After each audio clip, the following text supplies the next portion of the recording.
doctoras, doctores, enfermeras, enfermeros, técnicos, todos ustedes que han trabajado arduamente durante estos ya 4 años desde que empezó la pandemia, y vamos a relatar una historia que ustedes conocen muy bien. Muchas gracias al doctor Fernández Varela por la invitación, al doctor Rivero también por sus muy amables atenciones para invitarme. Gracias al doctor Fernández Varela por su participación además tan dedicada y siempre con un comentario de equilibrio muy correcto en la Comisión de Atención al COVID, donde trabajamos juntos durante semanas y quizás con más frecuencia nos reuníamos para seguirle el pulso a la pandemia, y le agradezco mucho al doctor Fernández Varela por su participación. Y reitero a ustedes todo su trabajo que hicieron durante este periodo. Vamos a hablar, insisto, de algo que conocen ustedes muy bien. La que sigue, por favor. Básicamente, este es en una línea la historia de los últimos 4 años, que posiblemente son un poco más de 4, de antes de 2020 y después de 2023. Es una línea que realmente significa muchas cosas, en donde se destacan algunas intervenciones, pero básicamente es la introducción a platicarles que el principio de la historia no es exactamente el 31 de diciembre de 2019, cuando la Organización Mundial de la Salud llama a un estado de emergencia en China en relación a la presencia de neumonías graves por un virus desconocido. Seguramente la historia se remontaba a algunos meses atrás, cuando estaba ya la circulación del virus de una manera más o menos intensa, pero no identificada. De hecho, hay situaciones clínicas reportadas no solo en China, sino incluso en Estados Unidos, básicamente en la costa del Pacífico, en donde había transmisión de infecciones respiratorias no diagnosticadas con una frecuencia creciente. El hecho es que es hasta propiamente el 18 de diciembre de 2019 cuando se hace un anuncio más o menos formal al que hace eco la Organización Mundial de la Salud del 31 de diciembre, y luego se siguen una serie de fechas que en general casi todas fueron llamadas un tanto a destiempo, porque los sistemas de vigilancia que tenemos y la comunicación que debe de existir entre las regiones y los países para emergencias como esta no funciona con la corrección que debiera ser.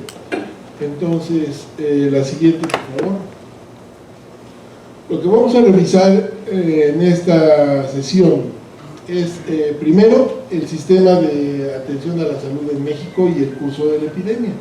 Evidentemente hay un contexto en donde ocurre la transmisión de la infección en todo el mundo, y este contexto, analizado por regiones o por países, pues impone una evolución particular de la epidemia, como lo iremos detallando.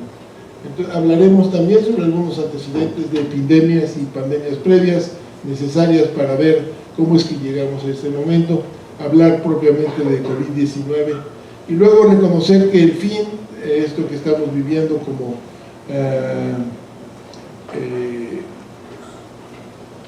último capítulo de la pandemia, en realidad es un principio para todo lo que tiene que seguir.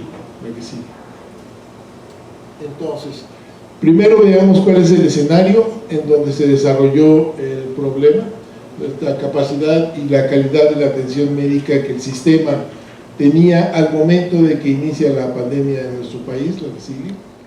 Y en esas gráficas, que desafortunadamente muestran números pequeños, pero que básicamente tenemos un señalador.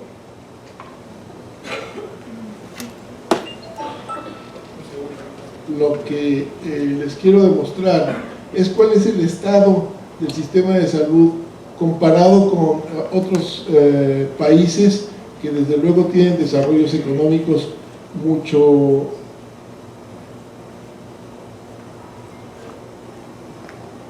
menores que México. Este es el número de camas de hospital por cada 1000 habitantes para 2018, o el último dato disponible. Este es el promedio en el mundo, son 2.7, en América Latina es 2.1, y México, que tiene una economía realmente muy grande, está en el lugar 12 o 13 del mundo, en este sitio está en uno de los últimos de la fila, exactamente. Camas de hospital de atención aguda por cada 1000 habitantes, por lo más reciente disponible en este conjunto de países. México era el país que tenía menos camas. La que sigue, por favor. Y esto evidentemente tiene un impacto sobre la expectativa de vida de los habitantes en cada país. Ustedes pueden ver cómo la expectativa de vida de años saludables coloca a México alrededor de la mitad de la tabla, un poco más abajo de la mitad realmente, nuevamente en contraste con países que tienen economías mucho más débiles que la nuestra. La siguiente. Y en cambio, en lo que toca a situaciones de salud graves, la prevalencia de sobrepeso, obesidad, hipertensión y diabetes en México es una de las cifras más altas que ocurre en el mundo. Entonces, este es el escenario, la que sigue, por favor, en donde llega la pandemia a presentarse en nuestro país, y unos detalles también sobre los servicios y capacidades de los servicios de salud. La densidad de médicos y enfermeras por cada 100.000 habitantes en América Latina y el Caribe, también nuevamente México queda exactamente por abajo de la mitad en comparación con otros países, insisto, que tienen economías muchísimo más débiles. La que sigue. El número de enfermeras por 1000 habitantes, también de los que tienen menos enfermeras. Y la que sigue.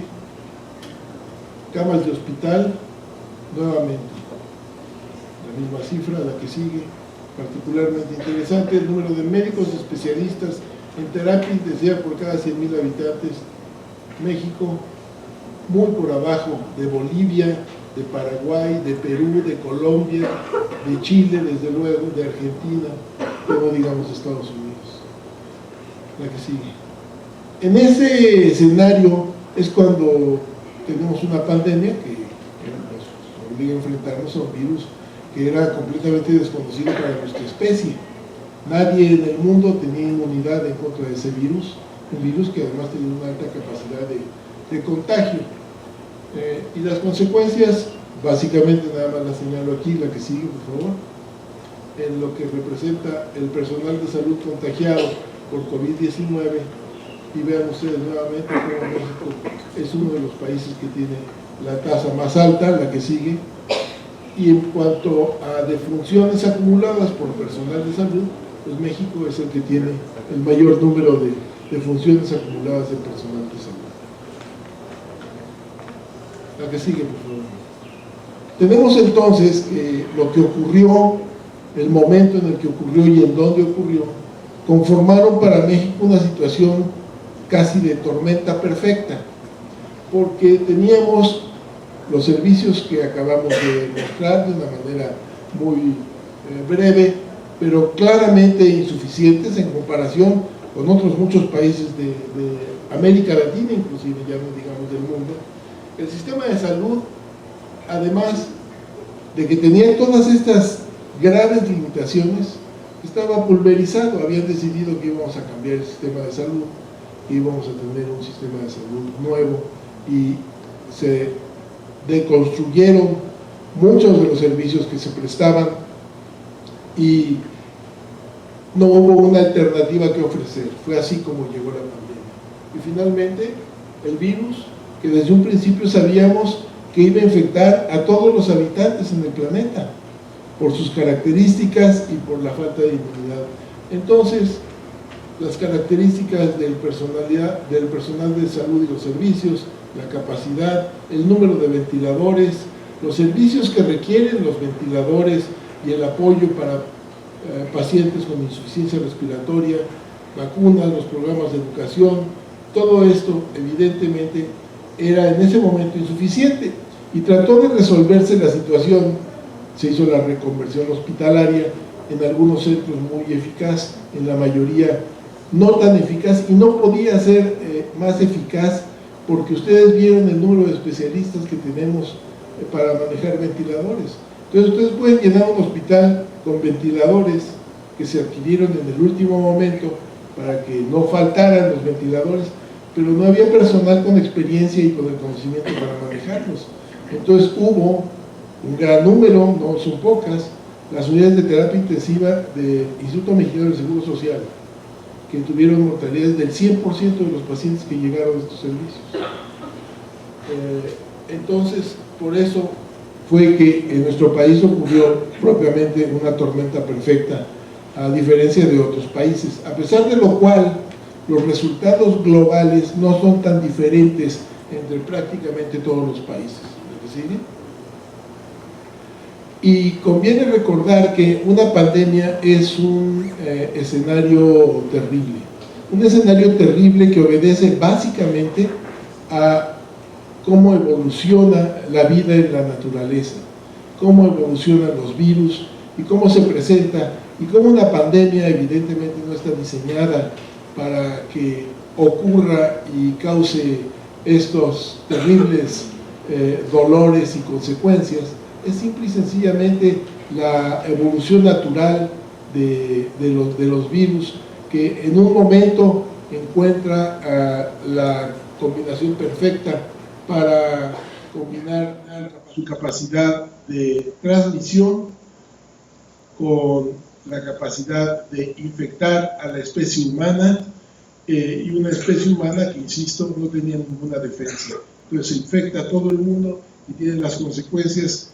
Y la imagen, me parece, este es un grabado que todos ustedes han visto, de 1833, de un autor japonés que se apellida Hokusai, en donde demuestra esta fuerza de la naturaleza.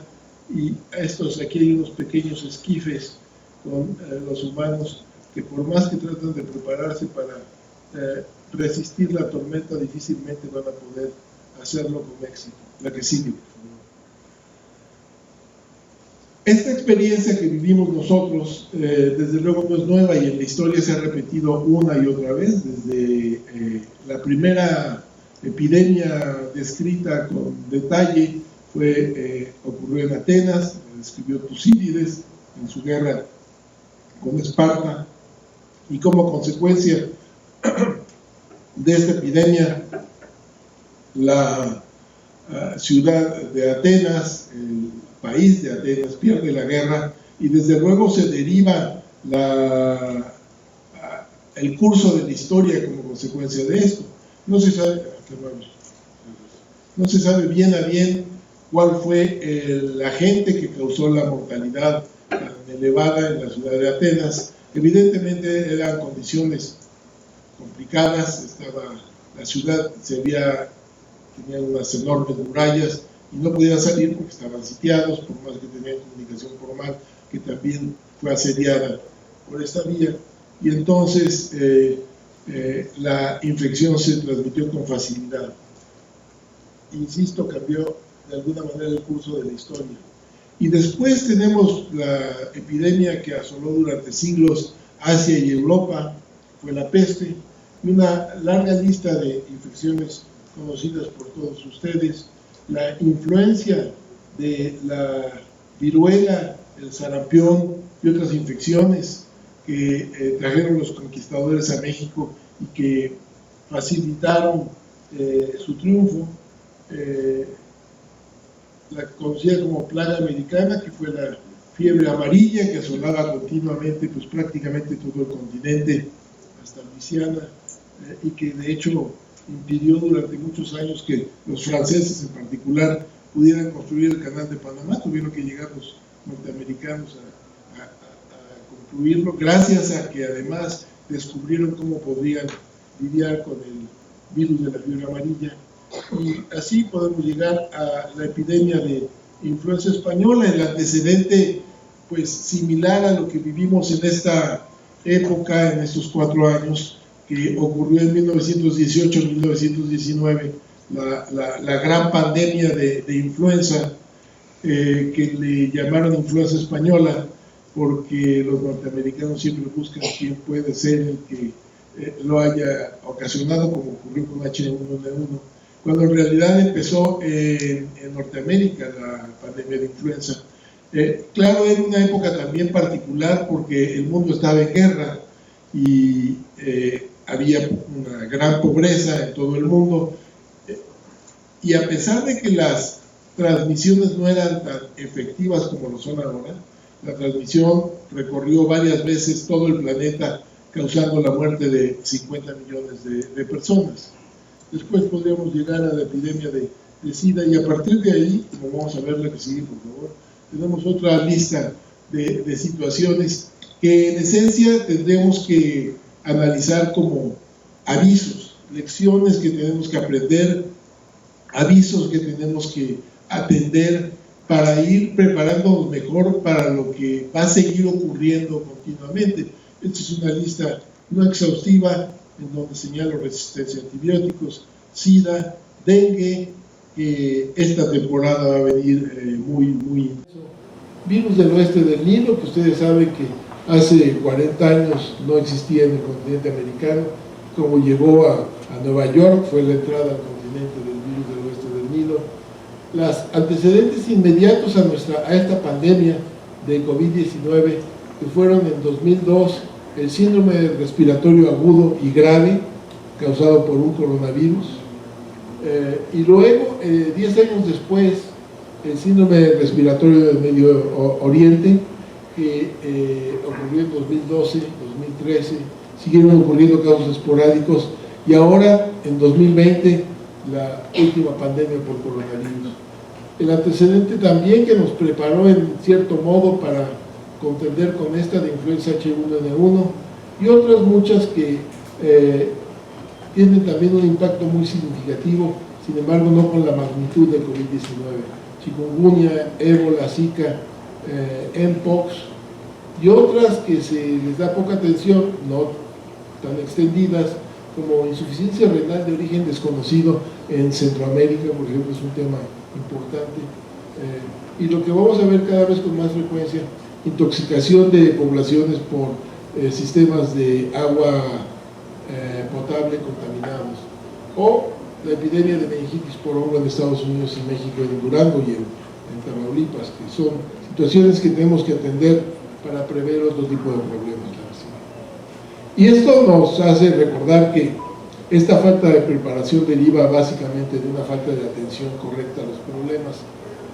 Esta es una cita de La Guerra y la Paz, que escribió León Tolstoy, y no porque yo la recordara, sino porque la leí en un libro mucho más reciente de Pamuk, que es Las Noches de la Peste, en donde básicamente nos dice que ante un peligro los hombres o tratamos de tomar todas las previsiones para que no ocurra, pero que en la gran mayoría lo que prefieren hacer, dado que prever y salvarse del curso no está en la mano del hombre, lo mejor es olvidarse del peligro hasta que no se presenta y pensar en cosas más agradables, que es la actitud que tienen de repente, que tenemos todos en general. Si pensamos ahorita en la pandemia, lo vemos ya como algo que pues ya se terminó, ya, ¿cuál es el problema? Y si va uno con los financiadores para decirles, es que necesitamos invertir en esto y en esto, no, tenemos otras prioridades ahora, y entonces estaremos impreparados para lo que viene, lo que sigue. ¿Por qué estamos viviendo estas situaciones cada vez con mayor frecuencia?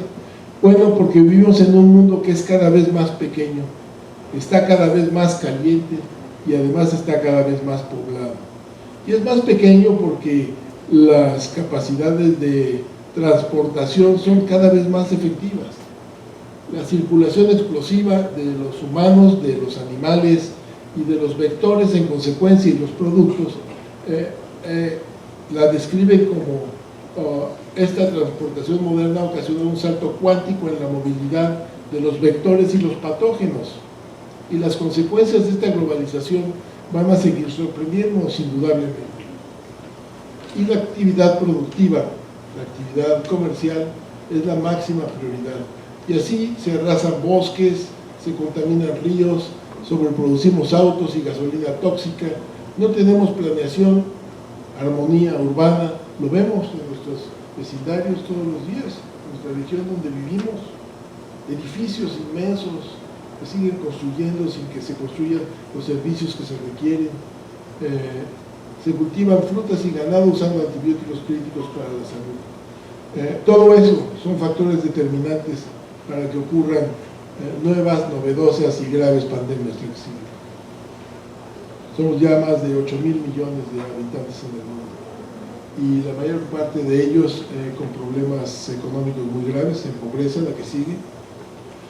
Y la comunicación se ejemplifica aquí de esta manera. Hoy de cualquier parte del mundo una persona puede estar antes de 24 horas en el otro lado, en el sitio más distante, sin ningún problema. El ejemplo último que tuvimos de esto fue cómo se transmitieron los casos de Mpox, primero a Europa, a España y luego como al resto del mundo. Así. Y la temperatura en el planeta que sigue aumentando, lo estamos viviendo actualmente. Este posiblemente va a ser el año más caliente en la historia desde que se tienen registros, y esto aunado además con los problemas de suministro de agua que van a ser detonantes nuevamente de problemas infecciosos epidémicos graves, la que sigue,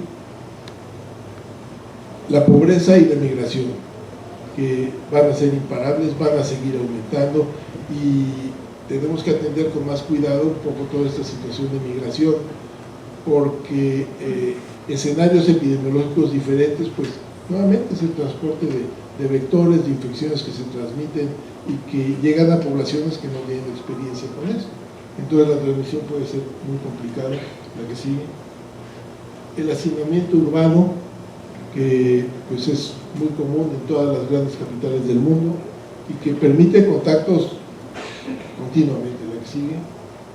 La guerra, además, con todos los impactos que tiene en términos de limitación para la producción de alimentos y el encarecimiento de los alimentos, la que sigue. Todos estos son factores que establecen riesgos para la ocurrencia de pandemias. Entonces, este crecimiento humano establece nuevas interacciones.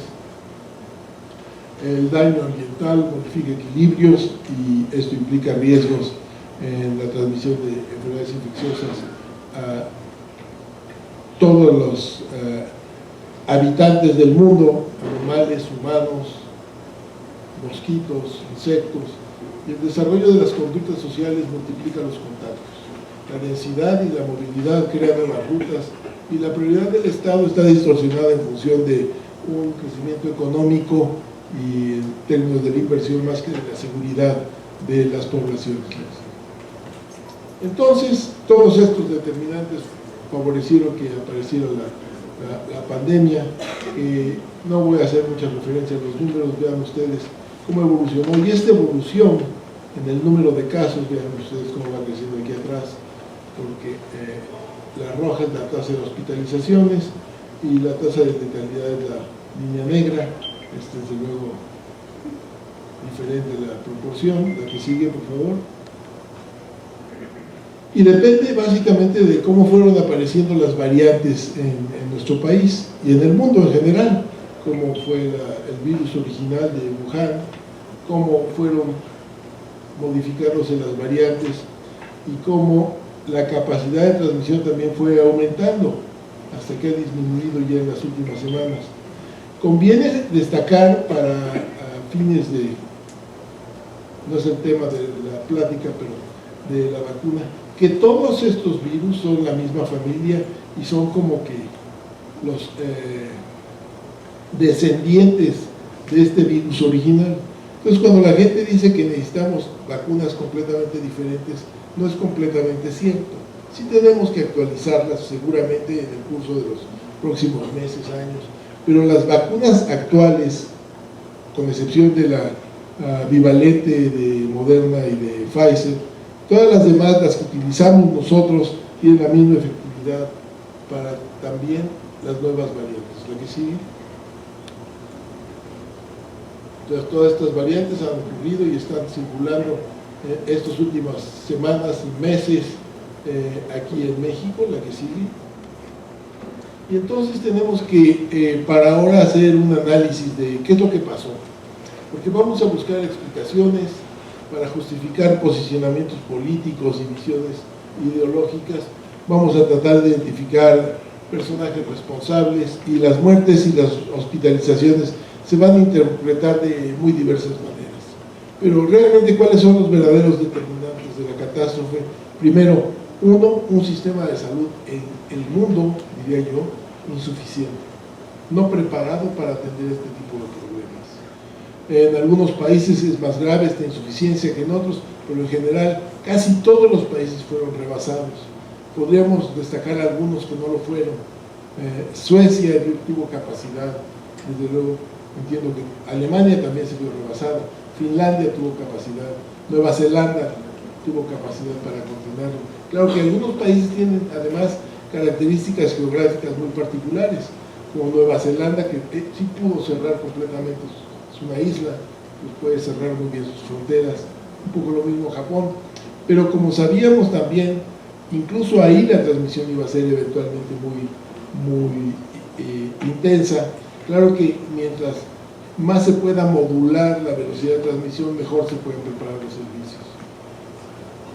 Entonces, el verdadero determinante es el virus, que aparece con sus características fisiopatogénicas en una población completamente inerme, y en donde tuvimos la afortunada circunstancia de que el desarrollo tecnológico nos permitió tener, antes de que se cumpliera un año de tener la pandemia en evolución, de reconocer al virus, de haber visto cuál era su secuencia genética, una vacuna en cantidad creciente para poder modificar el curso de esto. ¿Sí?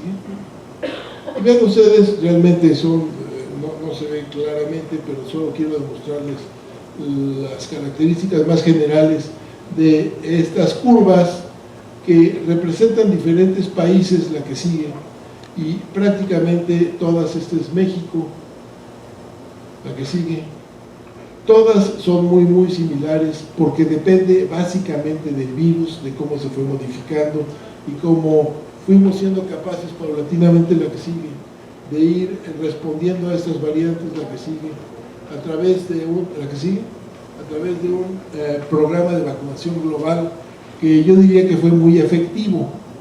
Desde luego, quizás la crítica más importante es que ha sido también muy inequitativo. En México, aquí sí respondimos con bastante eficacia y fuimos de los países que empezaron a vacunar más tempranamente, con una distribución también con puntos que tienen que ser criticados, como por ejemplo esta exclusión que se hizo desde el principio de todos los sistemas privados de atención, cuando finalmente la atención privada fue la que resolvió el mayor volumen de pacientes atendidos. Entonces, temas complicados que tendremos que reflexionar y comentar para evitarlos en un nuevo futuro, pero el hecho es que ya para esta fecha se han administrado más de 220 millones de dosis de vacunas en el país. Este es el programa de vacunación más grande que ha existido en nuestro país y en el mundo, y debo decir que ha sido muy exitoso. La que sigue, para ustedes, como a pesar de que el número de casos seguía creciendo conforme las vacunas fueron desplegándose, el impacto de la infección iba disminuyendo paulatinamente, y esto ocurrió así en prácticamente todo el mundo. Claro que no solo la inmunidad por la vacunación, también la inmunidad de la infección natural en todos nosotros. Levanten la mano todos los que tuvieron COVID, por favor. Todos, al revés, levanten la mano quien no tuvo COVID. Creen que no tuvieron, pero bueno, se vacunaron además. ¿Alguien no se vacunó? ¿Alguien no se vacunó? Que levanten la mano los que no se vacunaron. Muy bien, los felicito, qué bueno. La que sigue, por favor. Entonces, bueno, las coberturas por grupo de edad evidentemente variaron, pero a nivel general fue de prácticamente el 85%, todas las edades. Más de 18 años el 91%, los menores un poco menos, pero en general la cobertura fue muy buena. La que sigue, más de aproximadamente ya para ahora 14.000 millones de dosis de vacunas, es una cifra difícil de imaginar, y se critica desde luego la inequidad de la distribución de las vacunas y por qué no se mandaron más vacunas a otros países. Lo que pasa es que tenemos también que entender que hay una dificultad logística implícita en la transportación de vacunas. Si alguien quiere mandar 1 millón de dosis de vacunas a Haití, tiene que entender que hay que preparar el sistema que las va a recibir. ¿Quién las va a recibir? ¿Dónde las van a transportar? ¿Dónde las van a almacenar? Cuando se requiere de refrigeración para ese volumen de vacunas. ¿Y quién las va a aplicar? Porque la vacuna es una realidad hasta que esté en el brazo de las personas. Y no hay ese personal. Entonces no es cuestión nada más de distribuir vacunas o de producir vacunas o de tenerlas de repente más baratas, que es importante todo esto. Pero una gran cantidad de países, imagínense en África, que no se pueden enviar las vacunas nada más para que se descompongan en el aeropuerto donde las puedan recibir, porque no se van a poder distribuir. Y la última encuesta nacional de vacunación que se está presentando actualmente ya muestra que anticuerpos contra COVID en México, la cero prevalencia es del 95% en todas las edades de la población. Entonces tenemos una muy buena cobertura que desde luego va a requerir eventualmente de tener refuerzos. Todavía no está determinado con qué frecuencia ni si va a ser realmente ya una vacuna elaborada básicamente con Omicron, pero insisto, puede ser una combinación de el virus original de Wuhan con Omicron, o puede ser alguna de las variantes de Omicron que sea más persistente, pero en todo caso la eficacia es muy alta, o será muy alta, esperamos. La que sigue. Nuevamente, todas las intervenciones que se fueron realizando a lo largo del tiempo, este es básicamente cómo van modificándose las variantes, y actualmente la que predomina es el BQ1, y esperamos que ahí se mantenga. Podría haber otra variante, sí, pero cada día que pasa va a ser el riesgo, porque el nivel de transmisión global va siendo también mayor. La que sigue. Y el Estado ya ha hecho un plan de gestión a largo plazo, con recomendaciones generales, una serie de procesos que están más o menos determinados. Lo que no hay es realmente la invitación a un análisis y reflexión de lo que pasó para poder planear mejor lo que tenemos que tener para adelante. La que sigue. Entonces, dentro de las lecciones que tenemos que aprender y las acciones que tenemos que iniciar es que sabemos que la pregunta no es si va a ocurrir otra pandemia, sino cuándo va a iniciar y qué es lo que la va a causar, y seguramente va a ser o un nuevo virus de influenza o un nuevo coronavirus, una variante posiblemente diferente. Y para esto requerimos de un sistema de vigilancia óptimo en su comunicación, que podamos identificar muy tempranamente, y esto básicamente se hace no en los laboratorios del INDRE ni en otra parte, sino en los servicios clínicos, en las áreas de urgencias, en los consultorios de la consulta externa, en donde vemos un paciente con características inusuales, en donde tendremos que sospechar que hay algo nuevo para avisar y tratar de identificar correctamente. Esa es la historia, es una historia muy interesante la del virus del oeste del Nilo, porque en Nueva York llegaron un par de pacientes a un hospital que los vio una misma doctora, que le llamó la atención porque pensaron que era una meningitis viral de las habituales para esa época del año, pero le llamaba la atención que tenía manifestaciones clínicas un poco diferentes. Entonces avisó al condado, y cuando estaba dando el aviso por teléfono, un neurólogo que pasó por ahí le llamó la atención lo que estaba descubriendo y dijo: yo acabo de ver también otro paciente en otro hospital con las características. Entonces, de hecho, no fue tan fácil de identificación, porque la llevó el Centro de Control de Enfermedades de Estados Unidos, y primero pensaron que era algún virus común para la época y así lo reportaron hasta que pudieron identificar que se trataba del virus del oeste del Nilo. No lo tenían en su horizonte como posibilidad y sin embargo ya se ha extendido a todo el continente. Entonces, requerimos una capacidad de respuesta sanitaria óptima, capacidades de diagnóstico, intervenciones y de comunicación, y tendríamos hoy no solo los servicios de salud sino todos que hacer una lista de pendientes que deberíamos de tener ya listo para dentro de un mes, 3 meses, 6 meses, para estar listos para responder aquí mismo. La que sigue, por favor. Entonces, reconocer que estos riesgos básicamente se han establecido en función de cómo hemos venido modificando nuestro ecosistema.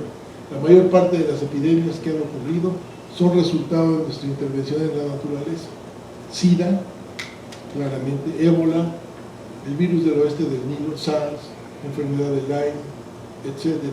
60% de las enfermedades emergentes son zoonosis y más de 2/3 partes vienen de áreas salvajes que vamos ocupando y destruyendo y modificando el hábitat de los vectores que viven ahí naturalmente. La que sigue.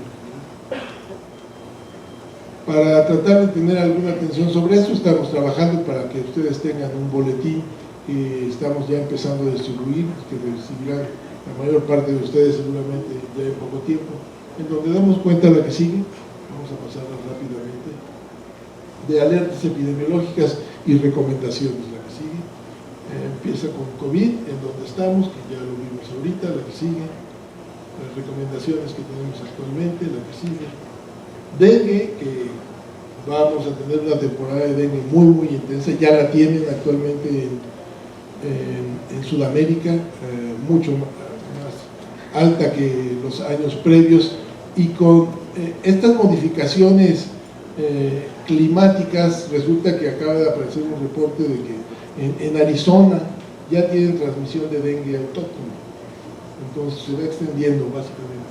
La que sigue, por favor.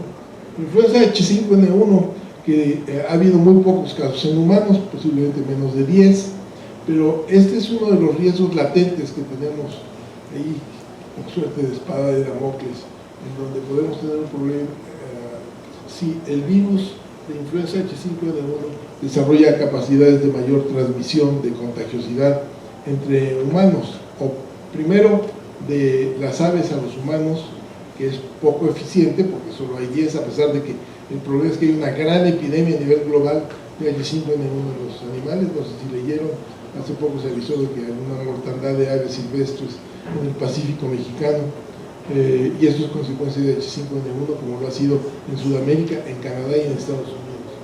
Entonces el problema es que evoluciona este virus como evolucionó el virus de H1N1, que nos diera algún problema. Tenemos, insisto, que estar preparados. Meningitis, que ya la conocen ustedes por las noticias. La que sigue, y las situaciones que hoy estamos viviendo para golpe de calor, todo esto lo vamos a ir contando en este boletín. La que sigue, o ceniza volcánica. La que sigue. Entonces ya llegamos prácticamente al final de la presentación. La pandemia de COVID ha sido el más grave evento en los últimos 100 años para nuestra especie y para el mundo en general, y el fenómeno se anunció repetidamente desde hace décadas. Sabíamos que iba a ocurrir, sabíamos que iba a ser un virus respiratorio, y no tuvimos la capacidad de poder prepararnos para eso, porque este tema de la preparación y de la prevención es difícil de captar para los tomadores de decisión en muchos niveles.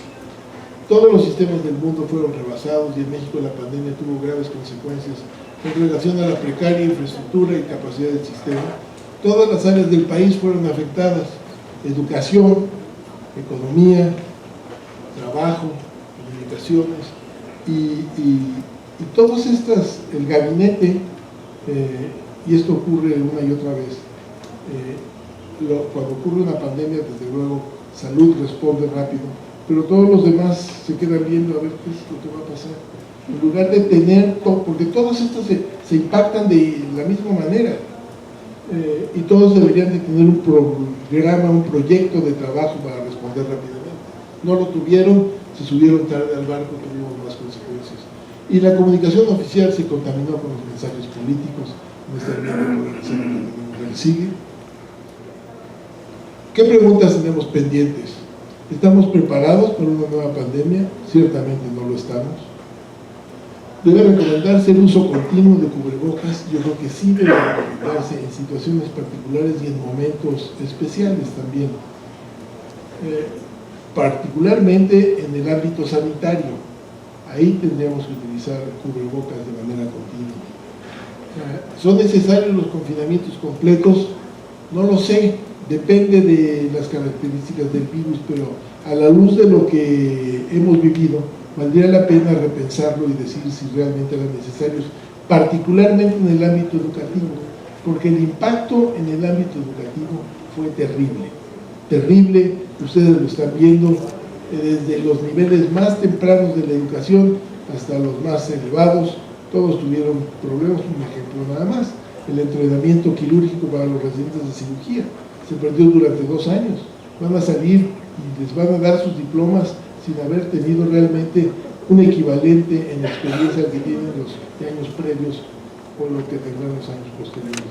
Entonces todo eso tenemos que reflexionarlo y poder afrontarlo de una mejor manera, no nada más cortando de tajo todas las situaciones. Y también pensar en si deben interrumpirse las actividades escolares. Hubo países que no interrumpieron sus actividades escolares y que tienen desde luego mejores resultados, por lo menos en este ámbito. Y también aceptar que el sistema de salud privado no puede excluirse del plan nacional, porque juega un rol muy, muy importante actualmente en nuestro país. La que sigue. Pendientes inmediatos, síndrome post-COVID, con afectación del 10% de la población mexicana. De aquí entonces el 10% puede tener algunos síntomas como consecuencia de esto. Hay un rezago en programas prioritarios, particularmente la vacunación, que afectó de manera importante. La enfermedad mental, y lo van a ver ustedes en el curso de este programa, es un desastre realmente. Y lo ven ustedes seguramente en su práctica en los consultorios de la comunidad universitaria. El nivel de ansiedad, de depresión, de angustia es extraordinariamente alto. Yo creo que es un tema que no podremos resolver con facilidad. El sistema de salud desde luego tiene que reconfigurarse con urgencia y necesitamos un plan de preparación prepandémico para todos los sectores lo antes posible y construir la infraestructura necesaria para la fabricación de vacunas en nuestro país. Ojalá que se hiciera. La que sigue, pensar en los errores de la gestión. La gestión administrativa fue torpe, fue ineficiente. Los administradores no entienden qué es lo que, cuando alguien pide una intervención urgente, qué es lo que significa urgente. Y ocurrió la anomalía de que la declaración formal de la pandemia no se hizo sino hasta mucho tiempo después, muy tarde. Entonces esto también entorpeció todo esto. Hubo un retraso en el suministro de recursos económicos, una actitud pasiva del gabinete, que era lo que señalaba, de todas las demás secretarías. Se banalizaron las medidas preventivas, lo de abrazos, lo de cubrebocas incorrectamente, y la desigual distribución de vacunas al personal de salud. Comentarios como: el presidente es una fuerza moral, no de contagio, realmente no tenía lugar. Yo no vacunaría a mis nietos, o aquí traigo mi escapulario y mis estampas, pues realmente no eran útiles para un mensaje de la población. Muchas gracias por su atención.